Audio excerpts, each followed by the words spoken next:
Le moins que l'on puisse dire, c'est que le début de saison de l'OM est très tumultueux, beaucoup de choses, mais un match de prestige arrive, un match qui a des allures de Ligue des Champions, même si voilà, Brighton n'est peut-être pas le club avec le plus d'expérience en Ligue des Champions, comme vous le savez bien sûr, mais ce match va être de très haut niveau au Vélodrome. Est-ce que l'OM a une chance? Est-ce que l'OM peut y croire? Nous allons voir ça aujourd'hui. J'espère que vous allez bien, c'est Koro, très heureux de vous retrouver pour évoquer du coup ce match de Ligue des Champions, j'allais dire, mais non, de Ligue Europa, mais vu le niveau des deux équipes et l'effectif qu'ils ont, c'est un match qui ne ferait pas honte du tout en Ligue des Champions. Mais bon, il y a vraiment un contexte assez particulier à Marseille et à Brighton, etc. Avant de commencer la vidéo, je me remercie toutes les personnes qui penseront à liker, ça aide énormément la chaîne, comme vous le savez, merci à vous. Allez, c'est parti. Du coup, bon, on va pas se mentir, c'est un match qui arrive pour Marseille dans une période vraiment délicate, hein. On va quand même retranscrire un petit peu tout ce qui se passe pour Marseille et après Brighton. Et ensuite, je vais vous donner mon avis. Encore une fois, on n'est pas sur une analyse technico-tactique. Je vais faire un petit peu le même format que j'ai fait pour le PSG et Lens dans mes autres vidéos. Voilà. Bon, d'ailleurs, je remarque que l'OM affronte un club anglais comme Lens et le PSG. C'est assez dingue un petit peu. Mais bon, en tout cas, voilà, l'OM, bon, on est sur un début de saison en Ligue 1 qui est très compliqué. On va pas se mentir. Voilà, l'OM est actuellement 12e. On n'a que 2 petites victoires. C'est pas très bon, mais il y a des motifs d'espoir que je vais bien sûr évoquer, hein, bien évidemment. Les motifs d'espoir, on va les évoquer. Juste avant, voilà, si on regarde les derniers matchs, bon, on voit quand même que la victoire, la première victoire en tout cas de l'OM, bah, c'était contre Reims. Voilà, la première journée de Ligue 1. Ensuite, on a eu un match nul. Et voilà, la dernière victoire à l'instant T, enfin, à l'instant où je parle, la dernière victoire de Marseille, c'est contre Brest le 26 août. Voilà, donc ça commence à dater un petit peu, je suis d'accord avec vous, mais il y a des choses à dire. Donc voilà, après là, vous avez match nul, défaite. Bon, c'est un peu compliqué. On va évoquer le match contre l'Ajax, surtout contre le PSG et contre Monaco. Alors, on va parler du PSG très rapidement parce que c'est un match un petit peu à part. Le classique, bien évidemment, l'OM a très peu existé dans ce match-là. Alors, il faut rappeler que l'OM, à cet instant-là, n'avait pas vraiment de coach, hein. Enfin, voilà, le coach qui était là, c'était Abardonado, hein, qui était juste là en intérim. Et honnêtement, la stratégie, la tactique adoptée n'était pas du tout bonne, hein. Marseille a vraiment essayé de refuser le jeu, en fait, totalement en première période. En seconde, ils ont essayé d'un petit peu plus presser, etc. Mais ça n'a pas du tout suffi. Enfin, l'OM n'a pas existé. Je ne vais même pas évoquer ce match-là parce que c'était un match totalement absent pour Marseille. On va surtout évoquer l'Ajax et Monaco. C'est vraiment deux matchs très intéressants à analyser. L'Ajax, on va pas se mentir. D'ailleurs, vous le voyez là un petit peu sur papier, mais pour avoir vu le match et pour l'avoir commenté. D'ailleurs, je commenterai ce match-là également, OM Brighton. Franchement, l'OM aurait dû gagner ce match-là. Honnêtement, je pense que l'OM rejoue ce match peut-être 10 fois, il le gagne 7-8 fois parce qu'ils étaient quand même bien au-dessus. Et c'était un petit peu ce que je voyais, hein. Je voyais comme l'Ajax qui est vraiment dans une mauvaise période pour le coup. Je voyais l'OM être très bon. Malheureusement, et on va souvent l'évoquer dans cette analyse, défensivement, l'OM, c'est dur. Ok, l'OM, c'est vraiment dur défensivement. Il y a des joueurs défensivement qui ne sont pas au niveau, mais au-delà des individualités, collectivement, l'animation défensive, quand il faut courir pour revenir, etc., les transitions ne sont pas bonnes à l'OM. On va y revenir. Mais voilà, donc ce match-là, tu te prends 3 buts de l'Ajax, et honnêtement, le premier but, le deuxième but de l'Ajax, c'est 100% des erreurs marseillaises. Le troisième, je vous avoue que j'ai un peu oublié, mais je crois que c'est également une erreur, voilà, de notamment Mbemba ou autre. Donc c'est très compliqué. Force est de constater, là, pour le coup, on a parlé de l'individualité. Paolo Lopez est assez inconstant ce début de saison, ne fait pas assez d'arrêts parce que, oui, si on regarde bien, bah, l'OM, sur ces 3 derniers matchs, c'est quand même 3 buts ici, 4 buts ici, 3 buts ici. Oui, mesdames, messieurs, 10 buts encaissés pour l'OM sur leurs 3 derniers matchs. Donc oui, c'est un problème, hein, on va pas se mentir, c'est un problème. Maintenant, on va évoquer Monaco rapidement parce que c'était le premier match de Gattuso d'ailleurs à l'OM. J'en ai fait une vidéo, hein, j'ai évoqué un petit peu est-ce que c'était une bonne chose pour l'OM et je disais que Gattuso allait apporter à ces joueurs-là, à cet effectif-là, un aspect mental important. Vraiment, Gattuso peut avoir une certaine limite technico-tactique. D'ailleurs, on l'a vu contre Monaco, on va y reparler.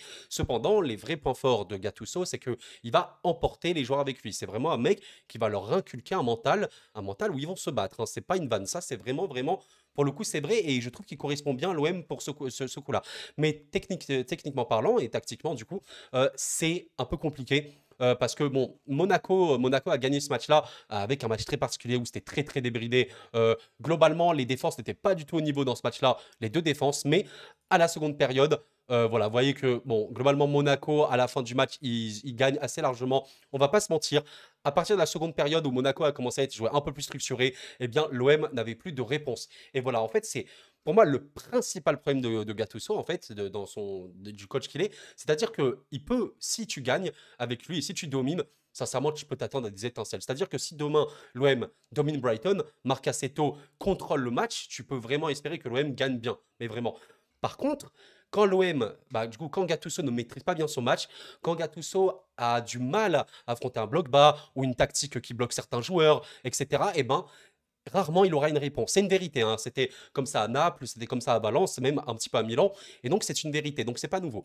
Voilà. Donc, ça, c'est un petit peu pour parler un petit peu de tactique. Et si on parle un petit peu de joueurs en tant que tel, la technique actuelle de l'OM, mais je trouve dans le football global, on va parler de Brighton après, a un petit peu diminué en vrai cette saison. Techniquement parlant, il y a des joueurs qui sont pas au niveau. Bon, là, je pense notamment à Mbemba, je comprends pas trop. Il est vraiment, vraiment, il a beaucoup, beaucoup de mal. Sincèrement, Rongier, je comprends pas. Lui, pour le coup, c'est au-delà de la technique. Il ne sert à rien. Vraiment, sur un terrain aujourd'hui, c'est très dommage parce que j'ai l'impression qu'il est handicapant. Voilà, je vais pas vous mentir. Correa, pour le coup, c'était pour moi un mauvais choix parce que ce joueur-là, il y a une ombre. Aujourd'hui, Correa, c'est un peu l'ombre de lui-même. Ça me rappelle un petit peu Draxler au PSG ou Solaire au PSG. C'est très, très, très compliqué. Bon, mais à part ça, il y a quand même de vrais motifs d'espoir. Ndiaye, il avait vraiment fait un très bon début de match contre Monaco. Aubameyang, il peut toujours avoir un expected goals élevé et planter des buts. Il a l'expérience, on connaît. Veretout, même si je suis pas le plus fan, ben, il apporte un petit peu de verticalité. C'est un peu léger, mais il peut apporter. Unai, pour le coup, on attendrait un petit peu mieux, etc. Murillo, pour le coup, très, très, très bon match, hein, je trouve, contre Monaco. Peut-être l'homme du match côté Marseillais. Voilà, par contre, cette défense est très, très compliquée. Paolo Lopez n'est pas super rassurant. Klaus, pour le coup, c'est un point fort, je trouve, parce que Klaus peut apporter beaucoup de danger, même si défensivement, ça peut être un peu plus fébrile, on le sait. Sur le banc, il y a Ismail Assar, notamment, Amin Harid, qui sont très, très bons, même si pour moi, Harid devrait jouer titulaire. Donc, c'est-à-dire qu'il y a un vrai danger offensif, hein, pour l'OM. L'OM a une équipe qui peut poser souci à Brighton. Maintenant, on va évoquer Brighton, parce qu'on va pas faire non plus une vidéo de 35 minutes. Brighton, c'est une équipe très, très, très particulière. Alors, pour ceux qui ne suivraient pas du tout le football anglais ou ceux qui le suivent de très, très loin, Brighton, c'est honnêtement une des équipes les plus intéressantes à suivre en ce début de saison, mais pas que en ce début de saison, parce que si nous regardons bah, le classement de la première ligue de la saison précédente, nous voyons que Brighton a terminé très, très haut. Alors, on rappelle quand même que Brighton n'a pas un poids extrêmement important en Europe, hein. Ce n'est pas pour manquer de respect, mais c'est une vérité. Comme je le disais dans l'intro, Brighton, niveau histoire Ligue des Champions, je disais que ça ressemblait à un match de Ligue des Champions, mais Brighton n'a jamais joué la Ligue des Champions de son histoire. Si on regarde sur le wiki, on peut littéralement voir que bah, en 2017, le club est promu en Première Ligue après 34 ans d'attente. Rendez-vous compte, 2017, il remonte en PL après 34 ans d'attente. Et voilà, comme vous pouvez le voir, en 2023, le club accède la première fois de son histoire en Ligue Europa. C'est vraiment un club en fait extrêmement bizarre à analyser parce que on est sur une étoile montante, hein. Sincèrement, Brighton, sur ces quelques dernières saisons, mais surtout depuis la saison dernière, c'est devenu une équipe très, très, très forte. Mais vraiment très, très forte. Un club qui bosse extrêmement bien, qui est exceptionnellement bon sur le terrain, notamment coaché par Roberto De Zerbi. Je pense que, voilà, même si vous suivez le foot de loin, vous connaissez un petit peu son nom, qui a des principes de jeu assez incroyables. Et honnêtement, Brighton est une équipe qui fait peur. Je vous montre ce match-là, parce que oui, mesdames, messieurs, le dernier match de Brighton, malgré ce que je dis, bah, c'est une humiliation, hein, littéralement. Je ne peux pas vous dire plus. Aston Villa a éteint, a détruit Brighton. Alors Brighton qui joue un jeu voilà, très très offensif, très très beau. On peut regarder un petit peu les derniers résultats de Brighton. Là, voilà, ça bat Bournemouth assez tranquillement. Ça bat Manchester United qui est vraiment en crise en ce moment. Ça bat Newcastle, l'adversaire du PSG. Bon bref. Mais vous pouvez voir quand même, voilà, une humiliation contre Aston Villa. Leur tout premier match en Coupe d'Europe, en Ligue Europa de leur histoire, qu'est-ce qui se passe? Eh bien, ils perdent à domicile contre Athènes. Et un match quand même où ils avaient une très très très très très très large possession, un match avec une production quand même, ils étaient un petit peu dangereux, mais manque de réussite, le stress, etc. Et en fait, je pense que vous allez comprendre où je vais en venir. L'OM, il faut vraiment, vraiment pas croire que ils vont arriver dans ce match-là, ils vont se faire humilier ou quoi. Alors déjà, argument numéro un absolu, tu es au Vélodrome. Alors le Vélodrome, il faut quand même rappeler que c'est une des plus grosses ambiances d'Europe, hein, très très largement. Voilà, très très largement, même si je suis supporter parisien, ben, il faut le dire, hein, le Vélodrome, c'est une des meilleures ambiances, oui, d'Europe, tranquillement, facilement dans les meilleures ambiances de France. Et là, tu vas recevoir, après, regardez, mesdames, messieurs, Monaco, c'était à l'extérieur. Paris, le PSG, c'était à l'extérieur. L'Ajax, c'était à l'extérieur. Et même Nantes, là, c'était à l'extérieur. Donc, sur les 5 derniers matchs, tu as reçu une seule fois. Et c'était contre Toulouse, où c'était un match assez dégueulasse, honnêtement, des deux côtés. Mais là, tu vas enfin recevoir en Coupe d'Europe. Alors, oui, vous n'êtes pas sans savoir, Marseille, ça a un poids en Europe. Ok, ça a vraiment un poids. C'est-à-dire que Brighton est d'un nouveau-né en Europe. Brighton, c'est rien en Europe. C'est réellement rien. C'est un match de Coupe d'Europe et c'est tout. Marseille, c'est un gros poids en Europe. C'est un club qui régulièrement se qualifie en Coupe d'Europe, même si voilà, c'est pas forcément la Ligue des Champions, même si oui, on connaît ses histoires récentes en Ligue des Champions, c'est compliqué, mais le le poids du club, il est réel. L'âme du club, elle est totalement réelle. Donc ça, c'est pas du tout à négliger. C'est vraiment le deuxième argument avec le fait que tu joues au Vélodrome, le Vélodrome qui va être en fusion. Donc là, je te mets à la place de Brighton. On n'a pas trop évoqué comment ils jouaient, mais on va montrer un match où, voilà, où ils ont bien battu notamment Manchester. Alors Brighton n'est pas forcément une équipe de possession, mais plus une équipe qui va se projeter avec énormément de transition, énormément de force. Vous avez notamment, pour ceux qui ne connaîtraient pas du tout l'équipe, bon, je vais vous dire à peu près le meilleur joueur de l'équipe à mon sens, c'est peut-être Mitoma. Mitoma est honnêtement exceptionnellement bon. J'ai envie de notamment évoquer que Fati est venu en prêt voilà, par le Barça, mais j'ai envie d'évoquer Evan Ferguson. Evan Ferguson qui est un grand danger côté Brighton parce que bon, c'est un jeune Irlandais hein, pour ceux qui ne le connaîtraient vraiment pas, mais c'est quelqu'un qui est né en 2004 comme vous pouvez le voir à droite. Il a 18 ans et bon, il va faire bientôt 19. C'est un très grand espoir du football et honnêtement, ce mec-là en rentrant, il peut être très dangereux. Mais globalement, retenez quelque chose, c'est que Brighton a un jeu assez merveilleux honnêtement. Brighton, c'est une des meilleures équipes du monde, vraiment du monde, j'insiste, sur la sortie de balle. C'est-à-dire que même si Marseille va presser très haut, ce que je conseillerais à Marseille de faire, bien évidemment, Brighton va ressortir la balle vraiment d'une aisance assez folle. Hein. Vraiment, vous pouvez voir pas mal de clips sur Twitter, YouTube ou quoi de Brighton qui, même sous pression, bah, te fait une sortie de balle assez fou avec parfois tous les joueurs de champ concernés pour ressortir la balle. Et parfois, ça termine en contre et en but. Et oui, c'est une équipe extrêmement bonne dans ce domaine-là. Offensivement, c'est extrêmement fort. Voilà, Mitoma, comme je vous l'ai dit, il est un petit peu sur un nuage. Et voilà. Mais voilà, encore une fois, c'est pas un gros club. On va pas, c'est pas pour manquer de respect. Voilà, il y a même des clubs de première ligue qui ont une histoire un peu plus élevée. Enfin, Nottingham Forest, bien évidemment, qui aujourd'hui est deuxième de PL, est vraiment un club vraiment historique de PL. Tu as beaucoup de clubs comme ça, Everton, bien évidemment. Mais Brighton, même si c'est un vieux club et tout, eh ben, ça n'a pas le poids. Voilà, ça n'a pas le poids. Cela dit, c'est la meilleure attaque de PL, assez largement, enfin, assez largement non. Mais voilà. Mais par contre, comme vous pouvez le voir, regardez, mesdames, messieurs, les pires défenses de première ligue, vous avez Sheffield évidemment et Burnley qui sont les promus, qui sont honnêtement très mauvais. Bournemouth à 15 buts.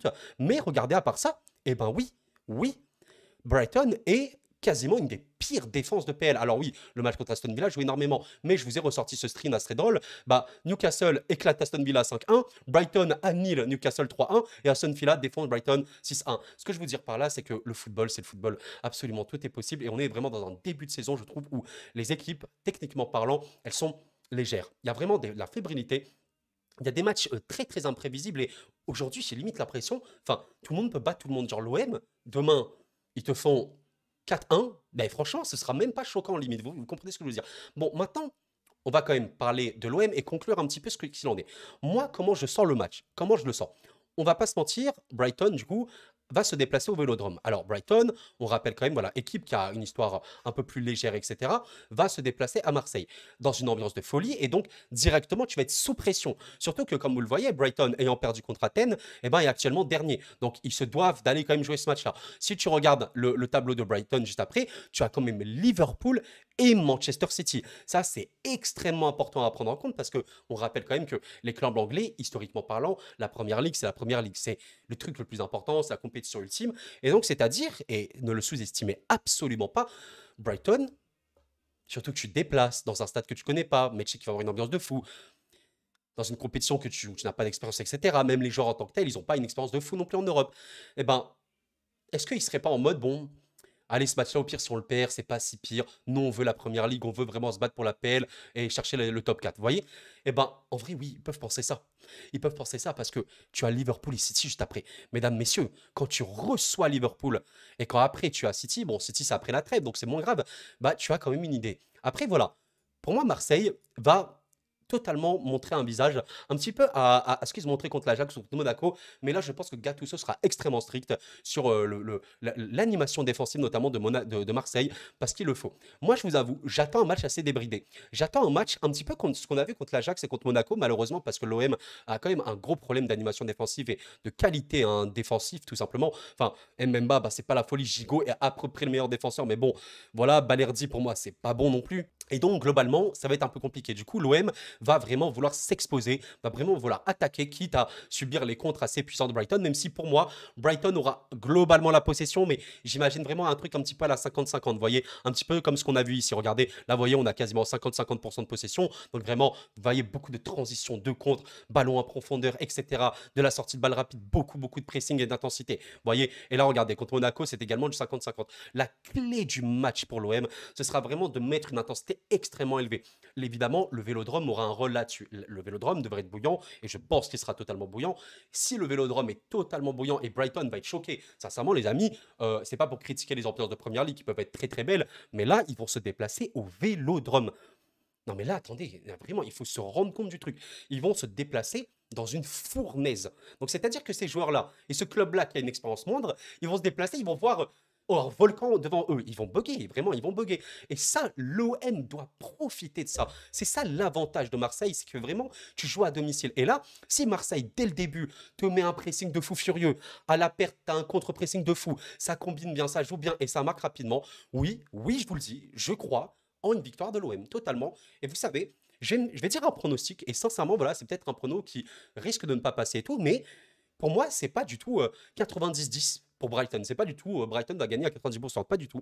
Je vois un petit peu, pas un 50-50, quand même avantage Brighton, de par quand même l'équipe qui est très très forte, mais je vois un 35-40% pour l'OM, pour de gagner. Et honnêtement, bah, vous savez quoi, je vais vous dire, victoire de Marseille, voilà, victoire de Marseille, un petit peu à contre-courant, voilà, un petit peu, bah, la crise, oui, pour l'OM actuellement, peut-être, 12e de Ligue 1, ils n'ont pas gagné depuis longtemps, bah voilà, ils se font un peu claquer, là, beaucoup de buts, mais oui, pour moi, l'OM va se prendre des buts, mais leur abnégation va jouer, et vous savez quoi, bah, je vais dire un 3-2, un 4-2, j'ai envie d'y croire, voilà, je sais pas, c'est un instinct que j'ai, franchement, dites-moi ce que vous en pensez, n'hésitez pas à me dire, et voilà, on va arrêter là pour cette vidéo, mais très intéressant, pensez au like et à l'abonnement si ce n'est pas fait, encore une fois, dites-moi, vraiment, dites-moi. Vous savez, l'Europe, c'est vraiment des compétitions à part. C'est pas les championnats. C'est vraiment à part. Et de se dire que Brighton, c'est un petit poussé en Europe, c'est rien du tout, vraiment.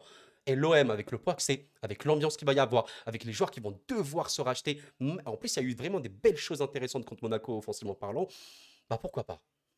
Pourquoi pas contre un Brighton qui peut être un peu perturbé de son humiliation contre Aston Villa, le fait qu'ils vont recevoir Liverpool, et ça tu y penses, parce qu'en plus c'est dimanche, hein, c'est rapproché. Voilà, donc n'hésitez pas à me dire. Et voilà, voilà. En tout cas, je vous remercie d'avoir suivi cette vidéo. Très, très hâte du match. Je vais le commenter encore une fois. D'ailleurs, voilà, je commenterai également ce soir pour ceux que ça intéresse, si jamais Newcastle PSG, évidemment. Et voilà, voilà. Pensez au like et aux commentaires et à l'abonnement surtout. Merci à vous et très, très, très hâte du match. Allez, la paix sur vous, les amis.